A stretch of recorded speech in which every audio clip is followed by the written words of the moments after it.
Hello, ladybugs. How are you doing?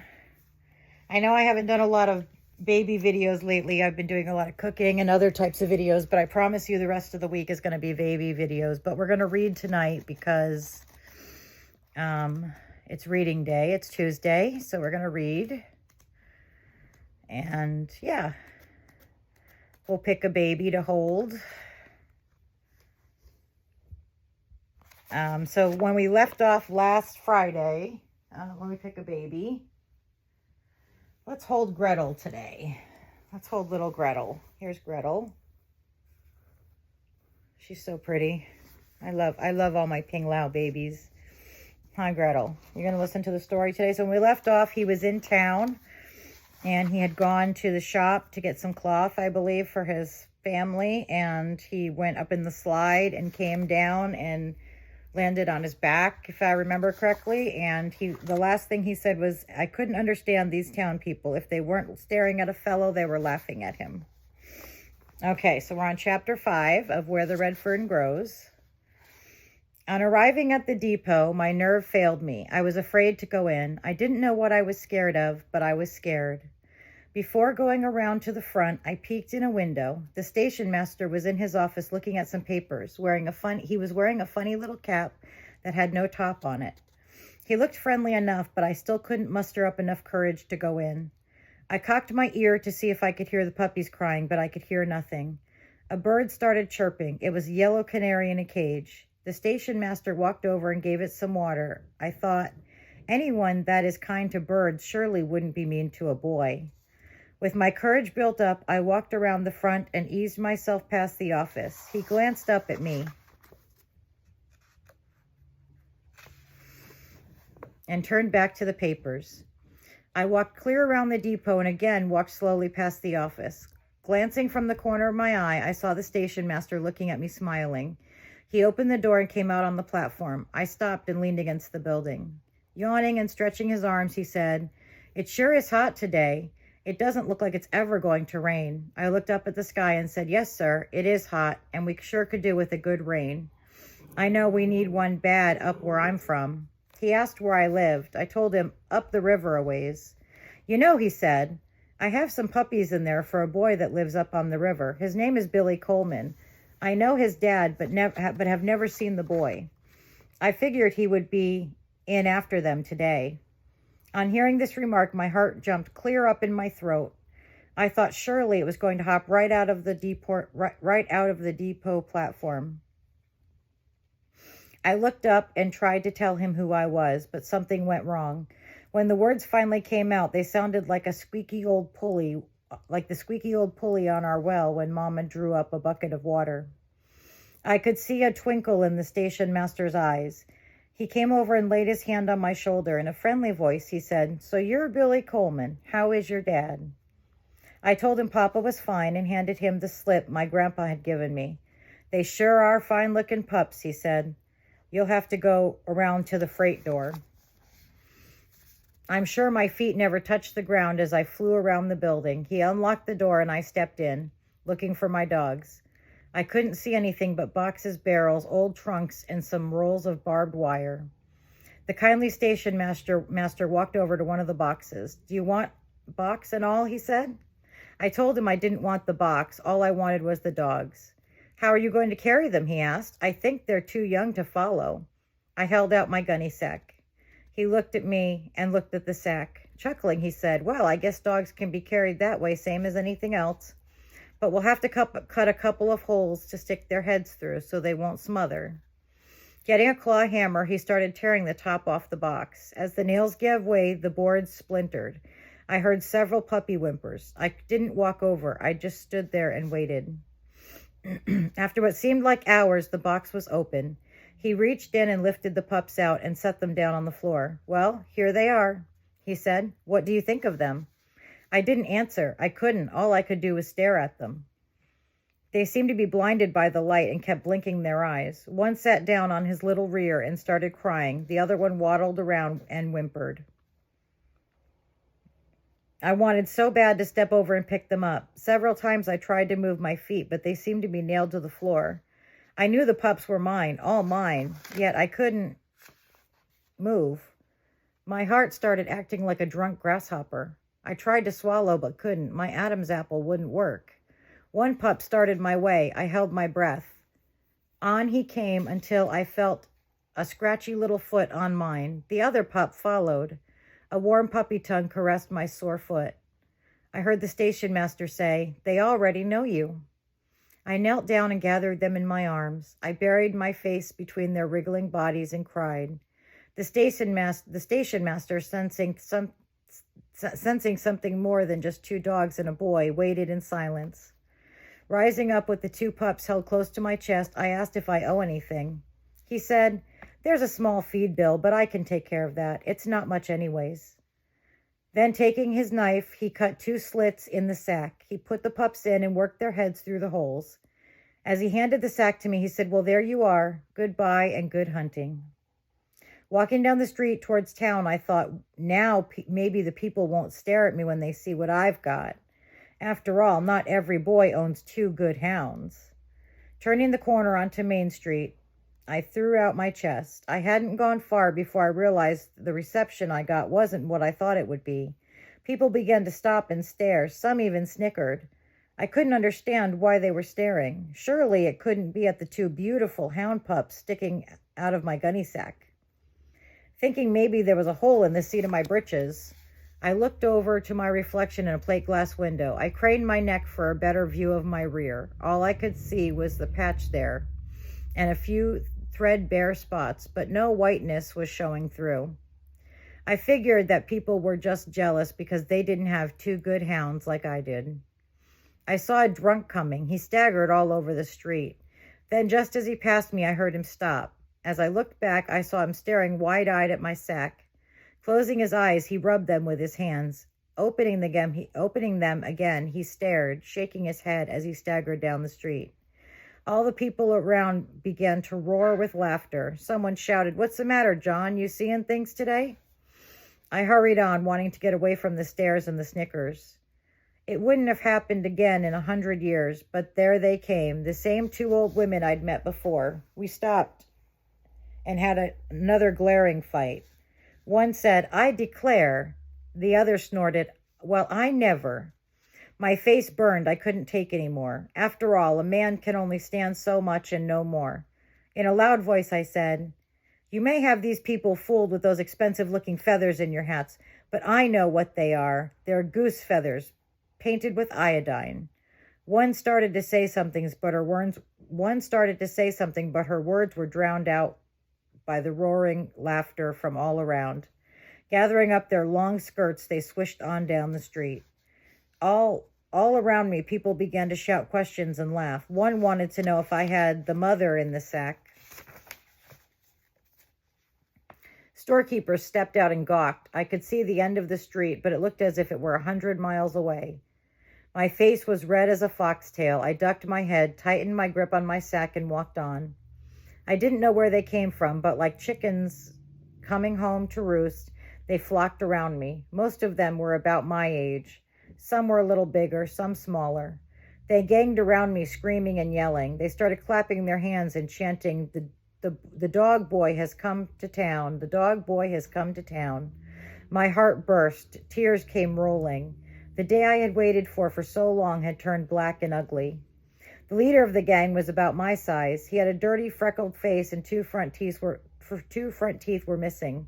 I suppose he'd lost them in a back alley fight.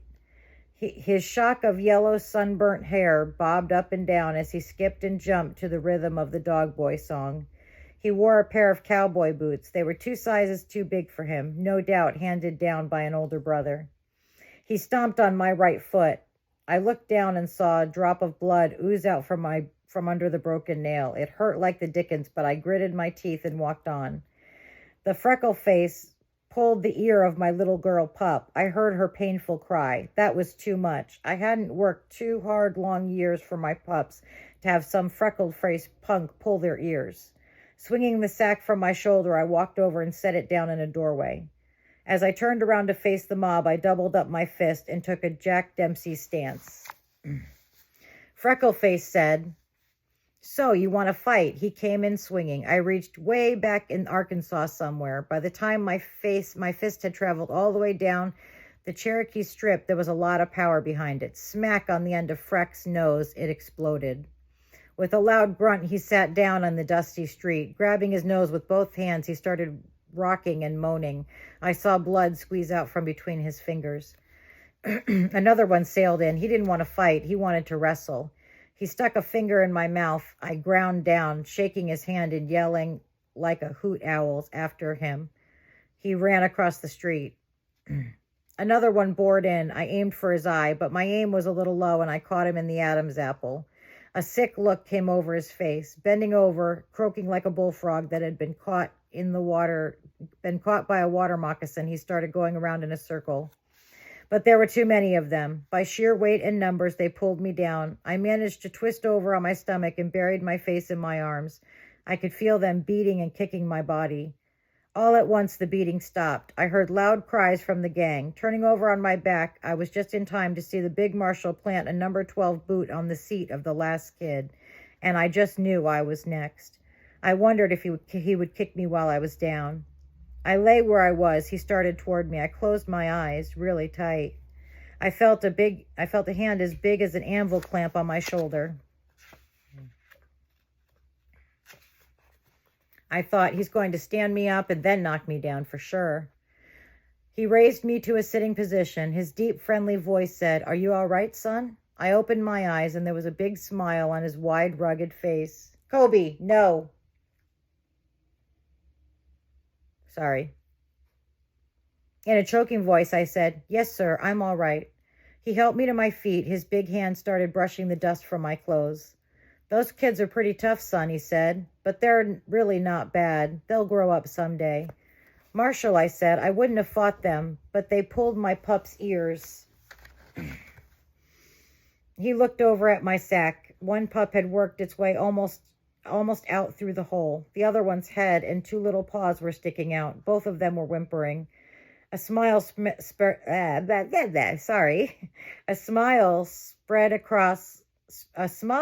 all over the big marshal's face. "So that's what started the fight," he said. Walking over, he knelt down and started petting the pups. "They're fine-looking dogs," he said. "Where did you get them?" I told him I'd ordered them from Kentucky. "What did they cost you?" he asked. $40, I said. He asked if my father had bought them for me. "No," I said, "I bought them myself." He asked where I got the money. "I worked and I saved it," I said. "Takes a long time to save $40, he said. "Yes," I said, "it took me 2 years.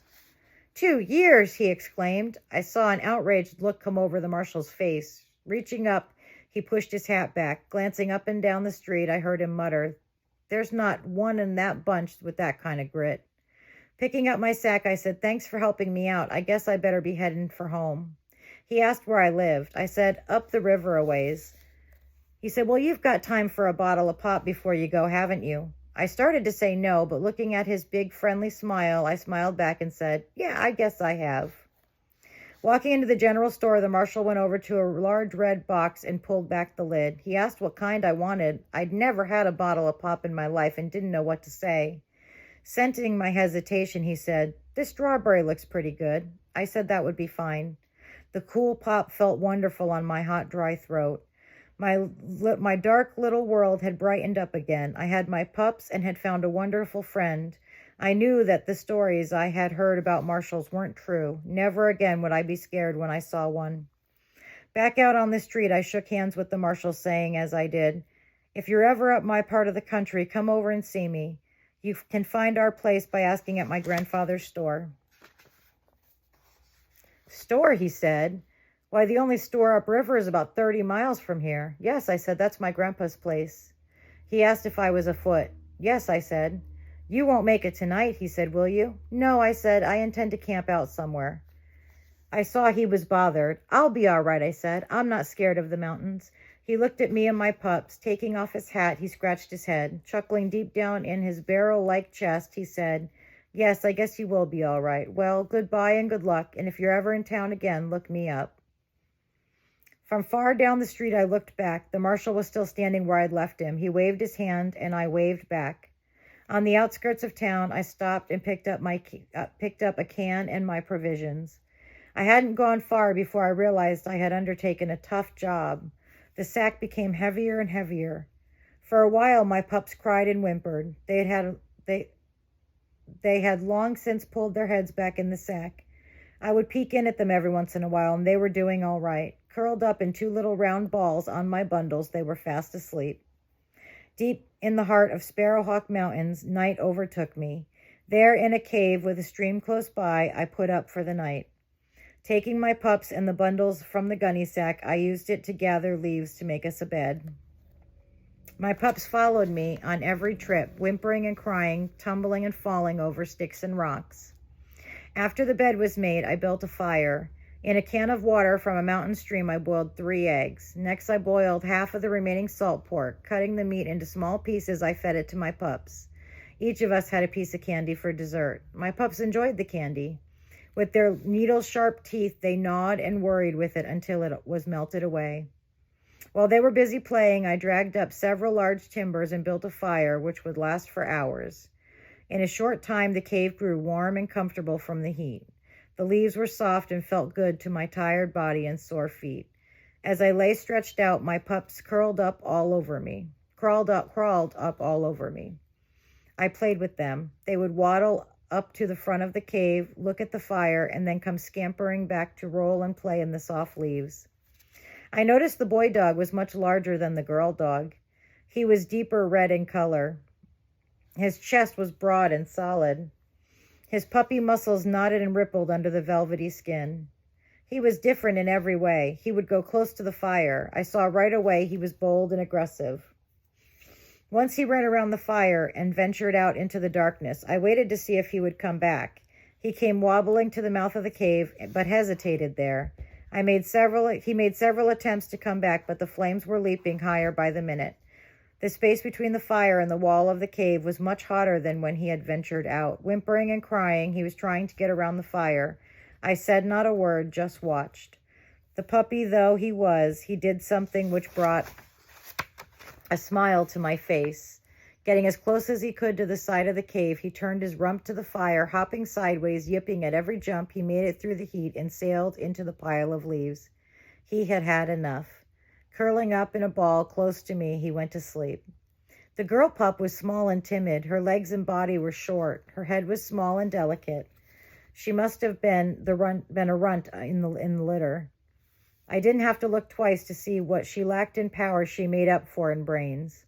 She was a much smarter dog than the boy dog, much more sure of herself, more cautious. I knew when the trail became tough, she would be the one to unravel it.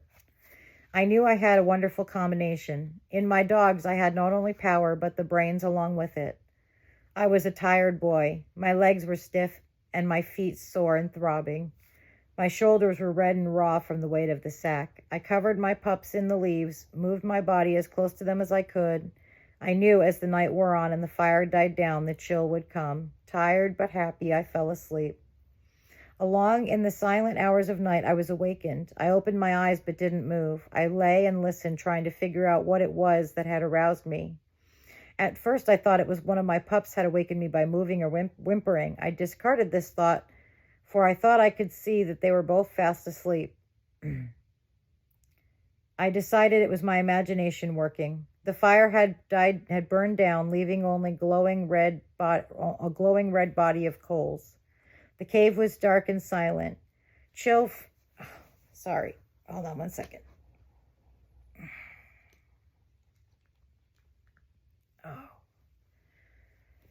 Sorry, the weather's gotten cold here and it's really taken a toll on me. This is a hard time of year. The rest of the year will be hard. The only easy time I have is summer. Sorry about that. All right, let's try to continue. My fire had burned down, leaving only a glowing red body of coals. The cave was dark and silent. Chill from the night had crept in. I was on the point of getting up to rebuild my fire when I heard what had awakened me. At first, I thought it was a woman screaming. I listened. My heart began to pound. I could feel the strain all over my body as nerves grew tighter and tighter. It came again, closer this time. The high pitch of the scream shattered the silence of the quiet night. The sound seemed to be all around us. It screamed its way into the cave and rang like a blacksmith's anvil against the rock walls. The blood froze in my veins. I was terrified. Although I had never heard one, I knew what it was. It was the scream of a mountain lion. The big cat screamed again. Leaves boiled and stirred where my pups were. In the reflection of the glowing coals, I could see that one was sitting up. It was the boy dog. A leaf had become tangled in the fuzzy hair of a floppy ear. The ear was flicked. The leaf dropped. Then the hellish scream rang out over the mountains. The leaves flew as my pups left the bed. I jumped up tried to call him back. Reaching the mouth of the cave, he stopped, raising his small red head high in the air. He bawled his challenge to the devil cat. His bawl must have scared him as much as it had startled me. He came tearing back. The tiny hairs on his back were standing on end. My father told me lions were scared of fire. I started throwing more wood on. I was glad I dragged a good supply while making camp. Hearing the noise from the bed, I looked back. The girl pup was hearing the commotion and had gotten up and joined the boy dog. They were sitting side by side with their bodies stiff and rigid. Their beady little eyes bored into the darkness beyond the cave. The moist tips of their little black nose wiggled and twisted as if trying to catch a scent. What I saw in my pups gave me courage. My knees quit shaking and my heart stopped pounding. I figured the lion had scented my pups. The more I thought about anything harming them, the madder I got. I was ready to die for my dogs. Every time the big cat screamed, the boy dog would run to the mouth of the cave and bawl back at him. I started whooping and throwing rocks down the mountainside, hoping to scare the lion away. Through the long hours of the night, I kept this up. The lion prowled around us, screaming and growling, first on the right, then on the left, and above and below. In the wee hours of the morning, he gave up and left to stalk other parts of the mountains. I'm sure he thought he didn't stand a chance against 2 vicious hounds and a big hunter. So that was chapter 5. Makes it easier to find it if I fold a little corner of it down right there. So before I get off, we haven't dressed a baby. I didn't do baby dressing yesterday because I did a cooking video and I showed you guys my Pokemon game. So let's change Gretel while we have her here. She's so cute. They're all so cute. I posted a picture on Facebook on For the Love of Ping Lao Babies, and it was a picture of all my Ping Lao babies set up on the couch. I have to admit, and I'm not trying to boast or be prideful or anything, but I have a beautiful collection. You know, I love my babies. I have a gorgeous collection of babies. My Ping Lao babies are my pride and joy, but I have many other beautiful babies. So I can't really say, anything other than the pain I have to deal with. There really isn't anything I can say about my life. I mean, I have a wonderful life. I have a wonderful, supportive family. I have 2 beautiful daughters, one who's really, really helpful to me. I have a partner in life who is just the center of my world. I couldn't ask for anything more. She is everything to me. We're not romantic partners anymore. Since we've rededicated ourselves to our faith, we've become platonic partners, but I love her just as much. I couldn't love her anymore. I really don't have much to complain about. I have a very good life. I have to deal with a lot of pain, so having a good life makes it easier. That's for sure. Before I put these overalls on her, I'm going to show you the shirt just because it's a Ralph Lauren, and I love the Ralph Lauren bear. Isn't that cute? But it's okay. It's okay to have, pain because my family makes it so much better. I have 7 dogs that I love more than anything. They're, I was thinking today as they were running around playing with my hands and we were playing with some toys, and I just thought, I have such a good bunch of dogs. Yes, I have 7. Yes, it can be a lot of work, but you know what? They are, and especially in the next couple of days because I have to make dog food again. I have to do it about every 3 or 4 months. But they are ultimately good dogs. They're loving, they're caring, they're affectionate. We have some potty issues every now and again because there are 7 of them, so they tend to feed off each other. But all in all, they're really good dogs, and I just love them to pieces. And I have a beautiful collection of baby dolls that I adore that bring me peace and joy and help with my pain. You know, one of the things I've heard recently, I was watching the movie Amish Grace, which, by the way, if you haven't seen it, it's a fabulous movie. While it's based on a true story, there are parts of it that are fictionalized, like the family that's at the center of it is fictionalized. But one of the things that I heard that really made a lot of sense to me is that when your life is going well, it doesn't show your faith. It doesn't show your character, your integrity. Only when our lives are falling apart, only when our hearts are shattered and our souls are in shambles, can we truly say we have faith, character, and integrity. Because when everything's going good, there is no challenge, there is no conflict, there is no reason to doubt anything. But when your life is in shambles, your heart is shattered, or your soul is just a mess, that's when your true faith shines through. That's when your true character shines through. And that's when your true integrity shines through. It's easy for anybody to be good when times are easy. There is no challenge there. It's a lot harder to be good and righteous and a good person when times are hard. And that's when our true characters come through. If when you're at your lowest, you're lashing out at people and being ugly and nasty, that's who you truly are. Because it's in those times that our true nature is revealed. And only in those times can you...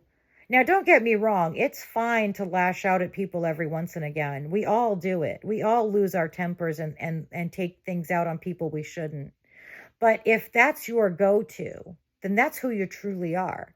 But if in your deepest times of trouble, you are still a good, righteous person with a calm heart and a good character and lots of integrity, then that's who you truly are. Nobody can show who they truly are when things are easy, when things are good. Nobody can do that. You can only show who you truly are when things are at their worst. And we had a family member tell us the other day that we have a boring life because Angie goes to work and then she comes home and we stay home and we do our things and we play our games and sometimes we do puzzles and sometimes we watch movies, but we don't really go anywhere and we don't do anything. I mean, we go places we have to, like Angie goes to work, or I go take the car in to get the oil changed, or I take the dogs to the vet, or I go to the grocery store. But you know, what people don't realize, and I don't think anybody really knows, how hard things were for us in previous years. We had both of our exes just causing so many problems, mine more than hers, but both of them were causing us problems. We had all of our children have issues.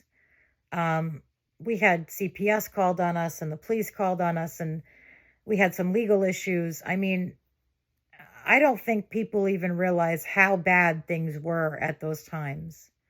But you know what? I don't regret them. They were hard. And I'm really enjoying the peace now. But they showed me that through all of the toughest times of life, there is one person that I could count on forever, and that's Angie. In all the horrible things that happened, in the toughest times, she never faltered. She never left my side.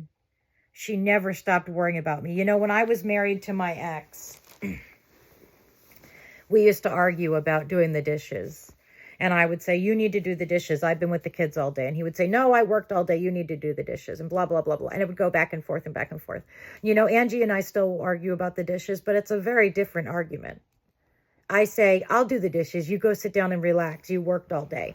And she'll say, no, I'll do the dishes. You go sit down and relax. You've had a hard day, or you're in pain, or you're upset, or whatever the reason is. And we'll argue back and forth about who's going to do the dishes.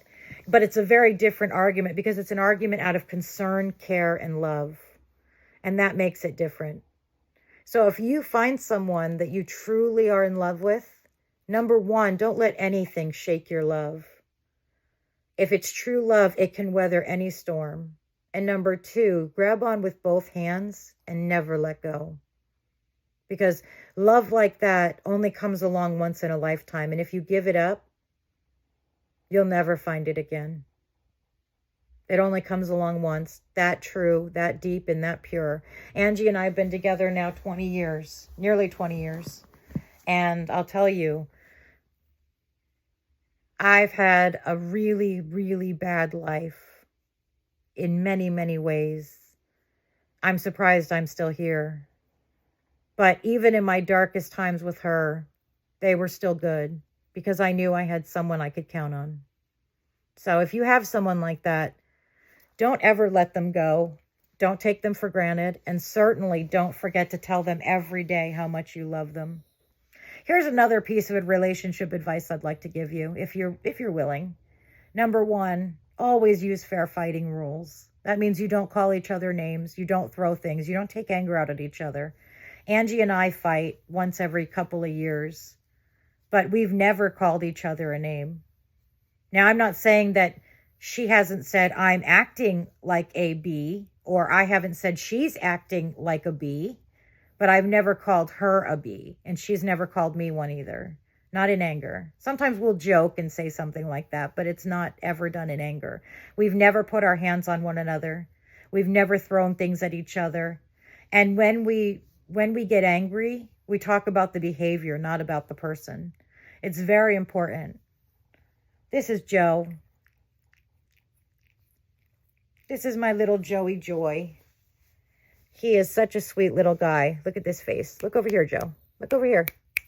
Look over here. I'm trying to get him to look at the camera, but he's not cooperating. He wants to look at me. There he is. There's my Joe. There's my Joe. He's a good boy. He's Everly's twin brother. And he's such a sweet guy. He gets cold, so that's why he's double layered on jammies. As you can see, I'm double layered as well. It's cold here the last couple days. Anyway, I want to say a prayer specifically for 2 people tonight, but I will say a prayer for everybody as well. So if you don't want to pray and you're not religious, you can log off now. But if you are, let's pray. Joe, can you do the cross? Good boy. Okay. Lord, I come to you humbled tonight. I thank you for the many blessings in my life, and I thank you for this beautiful day you gave us today. As I was driving to the store, Lord, as you know, I just thought to myself, this is a day the Lord has made. It was beautiful. The leaves were turning. There was a light breeze in the air, and the air was crisp. It was a perfect fall day and just absolutely stunning. Lord, I come to you tonight to ask you to hold 2 specific people in your hands. I ask you to hold Ashley in your hands, for she has lost a pet in her family, and she's just devastated. Please hold her heart in your hands and comfort her. And I ask you, Lord, to hold Rosie in your hands tonight, please. She has a very sick dog who I don't know what's going to happen. Only you know. And let your will be done, Lord. If your will is to heal her dog, then I ask that you do so. And if your will is not to heal her dog, then I ask you to be with her in the hardest times of her days. I ask you to hold her heart in your hands and dry her tears with your kisses. I ask you, Lord, to be with her and show her comfort and peace if it is not your will to heal her dog. Lord, I don't know why some prayers are answered and some are not. I don't pretend to be wiser than you. I know that you are the wisest of them all, just like a parent has to tell a child no, even when it hurts. Sometimes you answer our prayers with the word no. And unfortunately, that is just the way it goes. I pray that you have wisdom in your works, Lord, and that your will be done regardless of what it is. I pray all of this through your Son, Jesus Christ, through Christ our Lord. Amen. And I pray for all of you guys, that you guys have a wonderful night, and that you have a moment like I had today when you just think to yourself, this is such a beautiful day. It's the small things in life that we need to appreciate. Today, what I appreciated was this gorgeous fall day and this little angel in my arms.